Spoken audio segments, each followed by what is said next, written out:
bonsoir à vous tous. Bienvenue à nouveau à notre étude biblique du mercredi soir. Pour moi, c'est comme un havre de paix pendant la semaine pour venir se recueillir auprès de Dieu. Et merci encore de prendre du temps pour considérer le message de la parole de Dieu. Les controverses. Les controverses, les sujets épineux qui divisent la société. Les questions litigieuses qui sont perçues autrement par différentes factions du peuple. Les débats qui peuvent devenir cinglants et qui poussent les gens à prendre des positions au détriment de leurs relations personnelles, professionnelles et même sociales.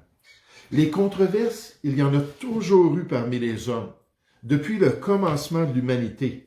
Il y en a encore aujourd'hui, divisant la société et créant de graves malaises dans les relations des Québécois, puis on le sait très bien, et des Canadiens, polarisant ainsi notre société moderne. Des controverses, il y en avait aussi dans les temps bibliques. J'aimerais qu'on puisse regarder ce soir une controverse au niveau conjugal, ou au niveau du couple, qui a été proposée au Seigneur Jésus lui-même durant son ministère en Israël dans l'Évangile de Matthieu au chapitre 19. L'Évangile de Matthieu au chapitre 19. Examinons ce soir ensemble une controverse conjugale parmi les Juifs. Une controverse conjugale parmi ceux qui avaient la parole de Dieu. Matthieu chapitre 19 à partir du verset 1. Matthieu chapitre 19 au verset 1. Lorsque Jésus eut achevé ses discours, il quitta la Galilée et alla dans le territoire de la Judée, dans le territoire des chefs religieux parmi les Juifs, où se trouvait leur plus grande influence en Israël, ou leur quartier général à Jérusalem dans le Sanhédrin. Donc il est parti pour le territoire de la Judée au sud, au-delà du Jourdain. Une grande foule le suivit, et là il guérit les malades. Les pharisiens, voilà une des factions juives qui se présente à lui. Les pharisiens l'abordèrent et dirent pour l'éprouver, est-il permis à un homme de répudier sa femme pour un motif quelconque? Il répondit, n'avez-vous pas lu que le Créateur, au commencement, fit l'homme et la femme, et qu'il dit, c'est pourquoi l'homme quittera son père et sa mère et s'attachera à sa femme, et les deux deviendront une seule chair. Ainsi, ils ne sont plus deux, mais ils sont une seule chair. Que l'homme donc ne sépare pas ce que Dieu a joint, puis on va voir tout à l'heure, ça c'est l'idéal dans le plan de Dieu au niveau des relations conjugales. Verset 7, pourquoi donc, lui dirent-ils, Moïse a-t-il prescrit de donner une lettre de divorce ou de la répudier? Il répondit, c'est à cause de la dureté de votre cœur que Moïse vous a permis de répudier vos femmes. Au commencement, il n'en était pas ainsi. Mais je vous dis que celui qui répudie sa femme, sauf pour infidélité, et qui en épouse une autre, commet un adultère. Ses disciples lui dirent, si telle est la condition de l'homme à l'égard de la femme, à l'égard d'une épouse, il n'est pas avantageux de se marier. Il leur répondit, tous ne comprennent pas cette parole, mais seulement ceux à qui cela est donné. Car il y a des eunuques qui le sont dès le ventre de leur mère, il y en a qui le sont devenus par les hommes, et il y en a qui se sont rendus eux-mêmes eunuques à cause du royaume des cieux, que celui qui peut comprendre, comprenne. La controverse conjugale. Comprenons qu'environ un siècle, environ 100 ans avant la venue de Christ en Palestine, deux grandes écoles de pensée juive s'étaient établies parmi le peuple. Des équipes de rabbins, les maîtres ou les sages, comme on les appelait, proposaient leur interprétation et leur tradition aux enfants d'Israël. L'école rabbinique qu'on disait de Shammai, ou la maison de Shammai, et l'école rabbinique de Hillel, ou la maison de Hillel, qui existait encore à l'époque du Seigneur Jésus. Peut-être vous vous demandez, oui, pourquoi est-ce que tu nous parles de cela? Ces deux regroupements d'enseignants populaires et influents parmi les Juifs présentaient des perspectives souvent opposées de la volonté de Dieu. Ils traitaient des questions, puis là, il faut les voir là, dans les synagogues, il faut les voir dans leur position au temple, dans le Sanhédrin. Puis là, ils proposaient là, la volonté de Dieu, puis bien souvent, un disait une chose, puis l'autre disait exactement le contraire. Puis se disaient là, des serviteurs de Dieu, puis les experts de la Torah, de la loi de Dieu. C'était très confondant de les entendre. Ils offraient au peuple des perspectives très particulières de la compréhension de la loi de Moïse qui souvent contredisait la perspective de l'autre camp, au point que l'expression populaire parmi les Juifs de l'époque de Christ était « la loi est devenue deux lois ». La loi est devenue deux lois, deux perspectives, deux points de vue concernant le plan de Dieu. Sur des questions comme l'observation des fêtes en Israël, sur la participation ou non au culte des Juifs, qui avaient le droit de participer, sur l'application ou non des peines et des exécutions parmi le peuple, sur la réalité du divorce parmi les Juifs, et il y avait toute une panoplie de controverses qui s'étaient développées et qui divisaient les enfants d'Israël à cause de deux sources de connaissances qui ne s'harmonisaient pas quant au plan de Dieu pour le peuple. Et sur la question du divorce, et en particulier sur la question des relations conjugales qui étaient légitimes, les pharisiens ont pris une des pensées populaires de ces deux écoles-là et ils ont voulu impliquer Jésus dans ce grand débat social. Et c'est ce qu'on voit ici. Ce soir, j'aimerais qu'on puisse considérer avant tout qu'il y a des controverses parmi les hommes, mais aussi parmi les croyants. Il y a des controverses, des sujets où les êtres humains ne sont pas d'accord, puis aujourd'hui, il semble qu'il y en a amplement dans notre société, mais il y en a aussi dans l'Église de Jésus-Christ.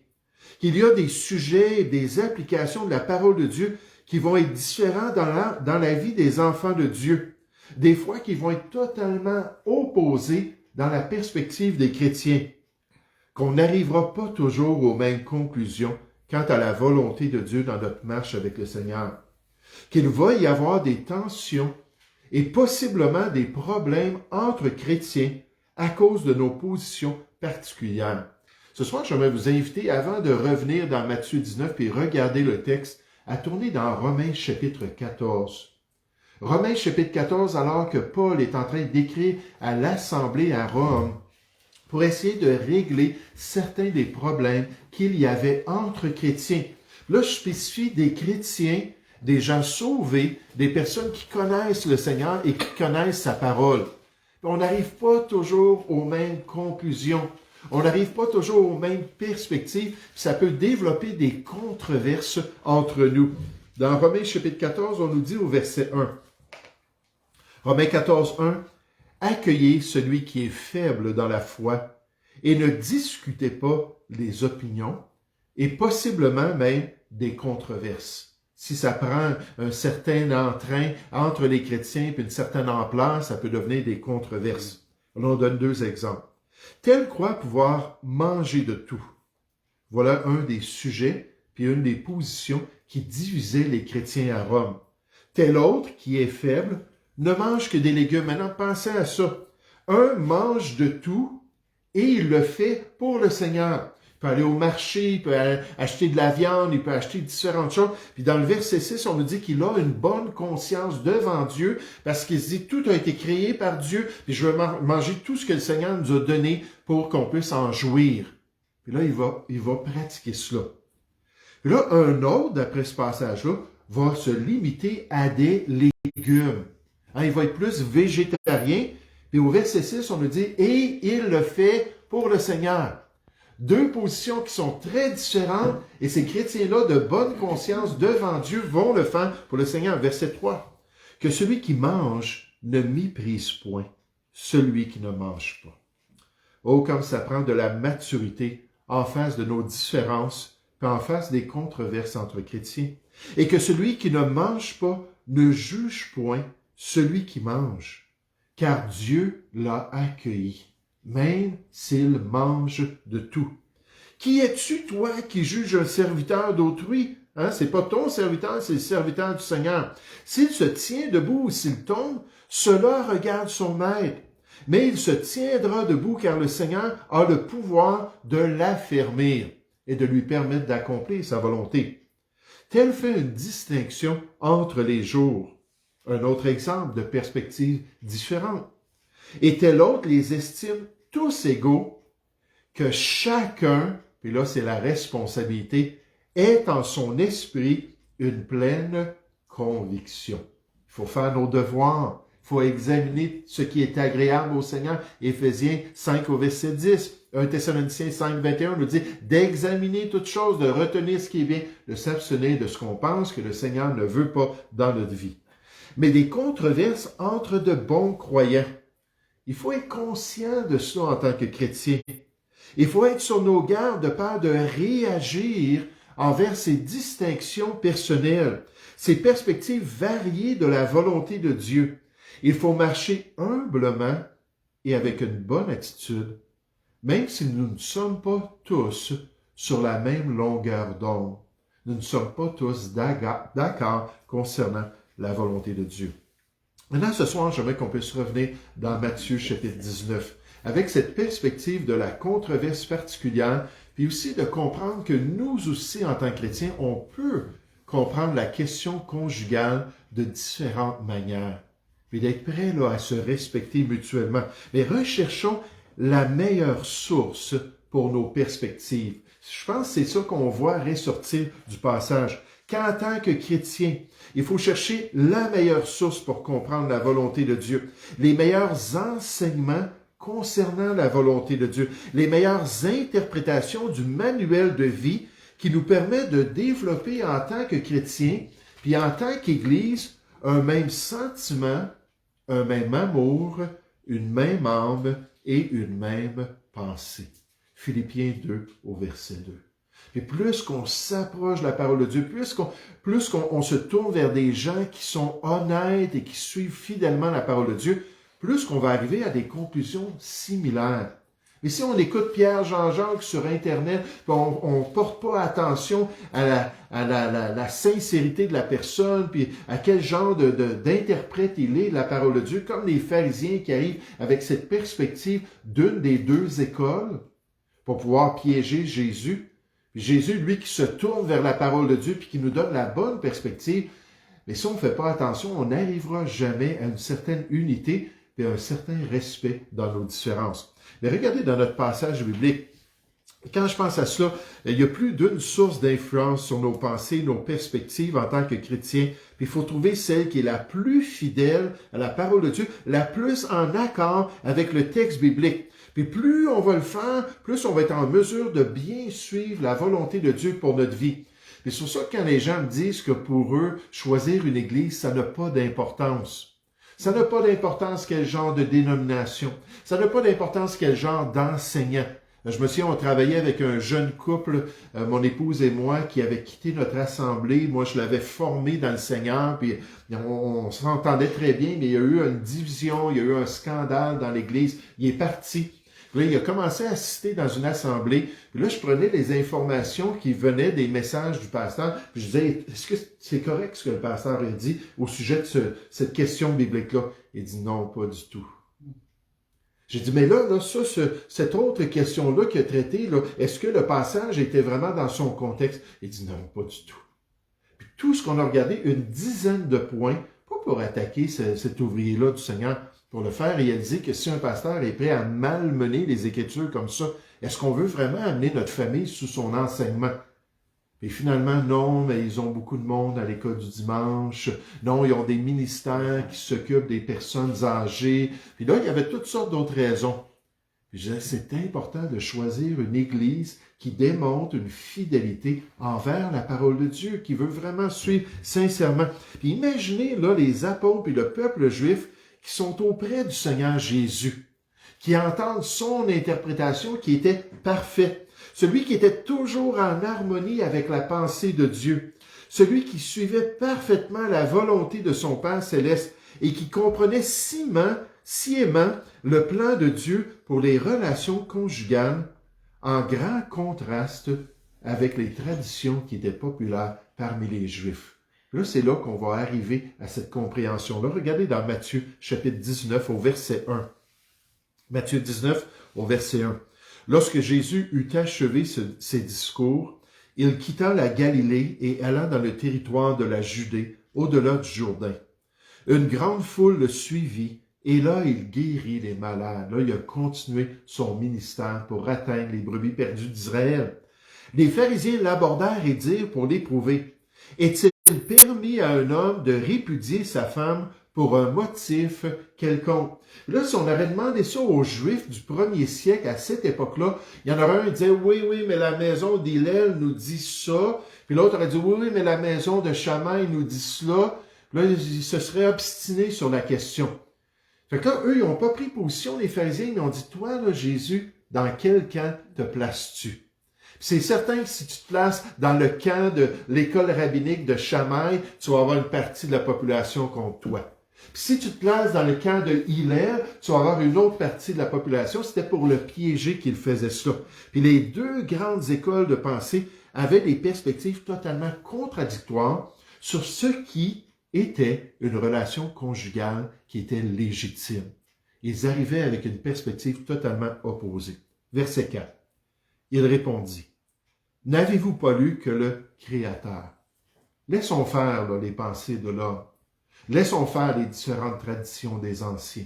Restons juste avec la parole de Dieu. N'avez-vous pas lu que le Créateur, au commencement, fit l'homme et la femme? Si on se base sur le texte humain des origines du mariage, si on met de côté les traditions humaines, juste en passant ici, je voulais en profiter nécessairement avec les débats de société. On nous dit ici, n'avez-vous pas lu que le Créateur au commencement fit l'homme et la femme, le mâle et la femelle, littéralement le fort et la tendre nourrice. C'est ce que l'original nous dit. Puis donc, on voit ici que c'est ça le plan de Dieu pour le couple, que c'est l'homme et la femme. Verset 5. Et qu'il dit, c'est pourquoi l'homme quittera son père et sa mère et s'attachera, sera collé, sera cimenté. Les différentes résines qu'ils utilisaient, qui étaient très, très collantes à cette époque-là pour construire des meubles et faire toutes sortes de choses. Mais là, il dit, l'homme et la femme, aux yeux de Dieu, là, pouf, dès qu'ils font ce vœu-là, ils sont cimentés ensemble. Puis ça dit, à sa femme, et les deux deviendront une seule chair, comme des pièces qui sont collées. Ainsi, ils ne sont plus deux, mais ils sont une seule chair. Que l'homme donc ne sépare pas ce que Dieu a joint. Puis nécessairement, on voit le plan idéal de Dieu pour la relation conjugale. Un homme, une femme pour la vie. Ça, dès le commencement, c'était ça que Dieu voulait. Verset 7. Maintenant, il y a des réalités sociales, il y a des contextes. Pourquoi donc, lui dirent-ils, Moïse a-t-il prescrit de donner à la femme une lettre de divorce et de la répudier? Les chefs ont dit, Jésus, tu veux parler du texte biblique, mais il ne faut pas oublier cet enseignement dans le Deutéronome. Comment ça se fait que Dieu a dit à Moïse que oui, tu peux permettre ça? Verset 8. Il leur répondit, c'est à cause de la dureté de votre cœur que Moïse vous a permis de répudier vos femmes. Au commencement, il n'en était pas ainsi. En d'autres mots, c'est la volonté permissive de Dieu qui ne s'élève pas à l'idéal de Dieu, mais que Dieu a permis. Jésus continue, mais je vous dis que celui qui répudie sa femme, sauf pour infidélité, et qui en épouse une autre, commet un adultère.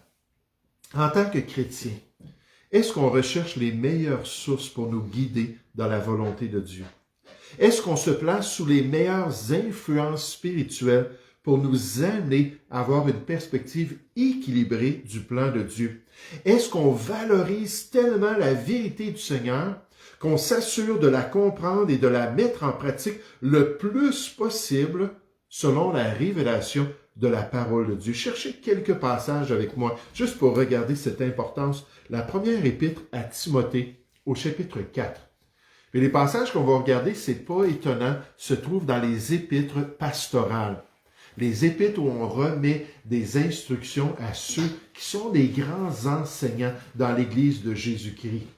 Puis on voit l'importance que Dieu place sur un enseignement qui est digne, un enseignement qui est propice.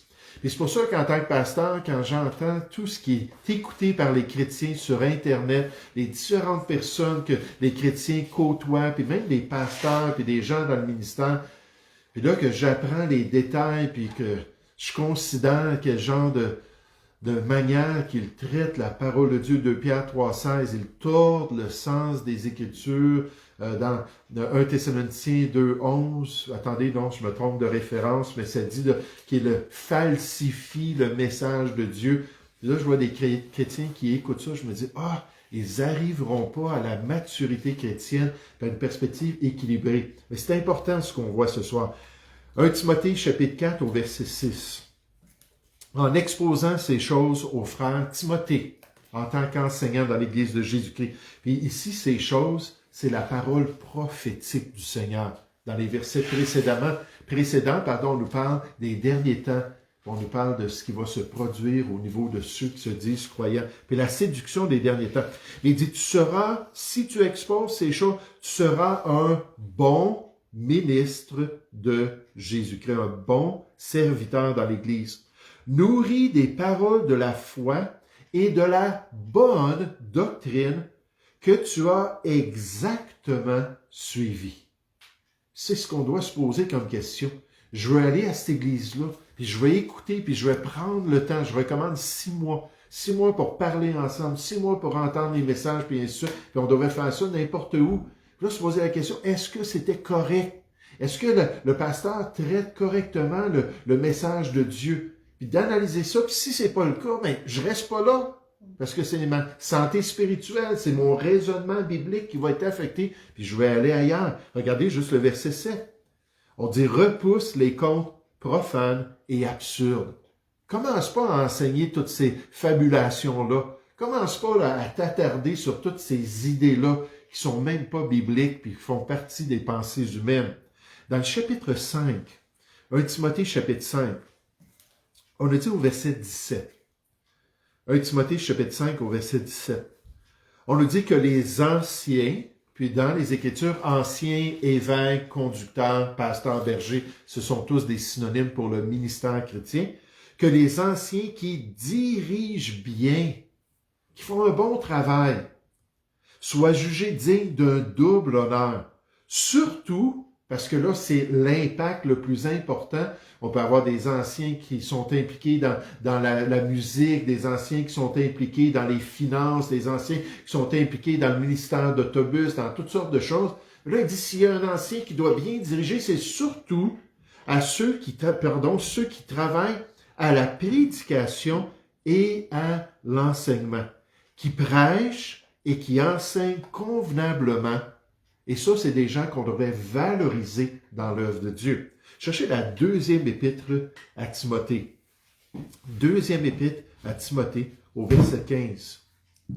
2 Timothée, chapitre 2 au verset 15. Encore une fois, la responsabilité pastorale. Efforce-toi de te présenter devant Dieu comme un homme éprouvé, un ouvrier qui n'a point à rougir, qui dispense droitement, correctement, adéquatement la parole de la vérité. Puis là, au verset 16, on voit le contraste. Évite les discours vains et profanes. Les discours vains, c'est-à-dire des discours qui sont vides de valeur, qui valent rien aux yeux de Dieu pour l'édification des chrétiens. Depuis tout à l'heure là, que je trébuche dans mes mots. Mais des chrétiens. Puis là, ensuite, on nous dit, et profane, ça veut dire que ça vient de la pensée de l'homme, c'est mondain. Puis ça doit être découragé, ces discours-là, parmi les chrétiens. On nous dit, car ceux qui les tiennent avanceront toujours plus dans l'impiété ou la rébellion contre Dieu dans l'Église de Jésus-Christ. Évite donc ces choses-là. Éloigne-toi de tel et tel livre. Éloigne-toi de tel et tel enseignant. Éloigne-toi de telle et telle série. Si tu sais que ce n'est pas des choses qui sont correctes, Mais ça prend une maturité. C'est ça, c'est un cercle vicieux. Il y a des gens dans les dénominations chrétiennes qu'on leur donne, mon pasteur disait toujours, l'enseignement au compte-gouttes. Hein, ils vont chanter là, 1 heure et demie de temps, puis il va y avoir un petit 15 minutes d'enseignement. Puis là, on leur dit, mais vous n'êtes pas obligé de lire la Bible, c'est compliqué, les Écritures, tout ça. Puis là, ça garde les gens dans l'ignorance, puis on a de la misère à distinguer les choses, puis à comprendre la volonté de Dieu, puis on les garde comme cela. Mais l'importance de bien saisir les choses. L'Épître à Tite, au chapitre 1, juste 2 autres passages. Tite, chapitre 1, au verset 10. Tite, chapitre 1, au verset 10. On nous dit, il y a en effet, surtout parmi les circoncis, les Juifs, beaucoup de gens rebelles. Le contexte, c'est dans l'assemblée. Donc, dans cette assemblée-là, à Colosse, il y avait beaucoup de gens rebelles, de vains discourants et de séducteurs, des menteurs parmi les chrétiens, auxquels il faut fermer la bouche. Il faut déconseiller de telles influences, de telles sources pour nos perspectives chrétiennes. Ils bouleversent des familles entières, enseignant pour un gain honteux ce qu'on ne doit pas enseigner. À chaque fois que je lis ce passage-là, il y a un mot qui me vient à l'esprit, Internet. Internet. C'est rempli de gens qui se disent chrétiens. Moi, ils me contactent, ces gens-là, pour me partager des choses, pour m'envoyer des liens, puis m'envoyer des textes. Et des fois, je vais vous dire, c'est tellement étrange. Après des années de vie chrétienne, je peux même pas comprendre ce qu'ils disent. Et là, le Seigneur nous dit, puis c'est pas une citation de la parole de Dieu du tout, là, c'est juste quelque chose qu'ils ont compris dans leurs expériences, tout ça. C'est pas pour dénigrer qui que ce soit. C'est juste pour dire que c'est une réalité. Et la Bible nous le dit à plusieurs reprises. Regardez au contraire, ou comme contraste, Tite, chapitre 2 au verset 1. Encore une fois, on revient au bon ouvrier dans l'œuvre de Dieu. Tite, chapitre 2 au verset 1. Pour toi, Tite, serviteur de Jésus-Christ, pasteur de l'Église de Jésus-Christ, dis les choses qui sont conformes à la saine doctrine. C'est un synonyme pour la bonne doctrine. Au verset 7, ça continue. Te montrant toi-même à tous égards un modèle de bonnes œuvres et donnant un enseignement pur. Et que je suis content quand je vois les chrétiens ouvrir leur Bible, examiner chaque jour, comme on est dit dans le livre des Actes, chapitre 17 au verset 10, à chaque jour les Écritures pour voir si ce qu'on est en train de leur dire, c'est exact, comme c'est important. Un enseignement pur, un enseignement digne, une parole saine, irréprochable, afin que l'adversaire soit confus, n'ayant aucun mal à dire de nous. Lorsqu'on est fidèle, lorsqu'on est attaché à la parole de Dieu.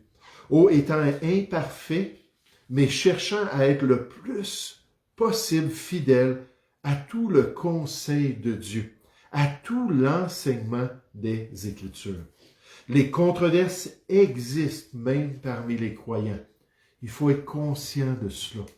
Quand on a un frère ou une sœur qui nous partage quelque chose qu'on ne voit pas du tout de la même manière, Dieu nous appelle à une bonne attitude.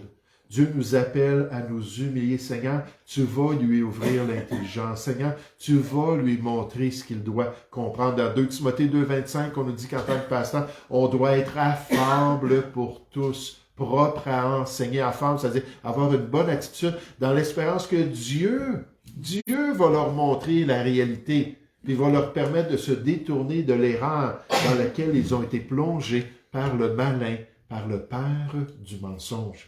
Et donc, sachant que Dieu est à l'œuvre humblement, ne voulant pas être un obstacle pour le progrès de ce frère. Donc, cette controverse, puis ensuite, cette question des meilleures sources. Celles qui sont les plus fidèles au message des Écritures et qui peuvent nous aider à avoir une perspective similaire et commune dans les voies de Dieu. Maintenant, le tout, alors qu'on pense à cette réalité-là et qu'on pense à ce que Jésus a dit, surtout à ses disciples, lorsqu'il était seul avec eux, le tout doit se faire par la grâce de Dieu.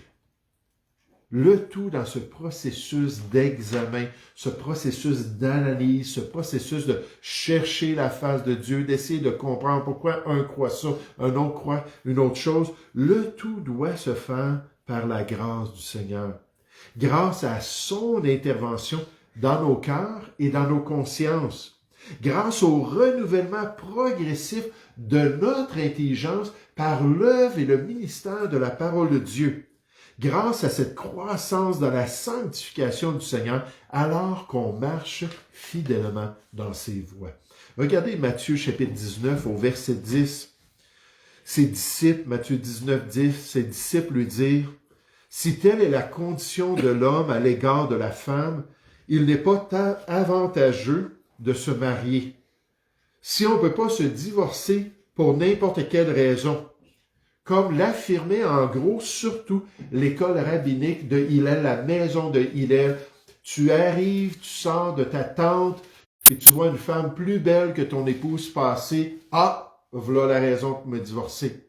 Ton épouse est en train de faire cuire tes toasts, puis elle a des oubliés, puis là, ça a été brûlé sur le poêle. Ah, voilà une raison pour divorcer.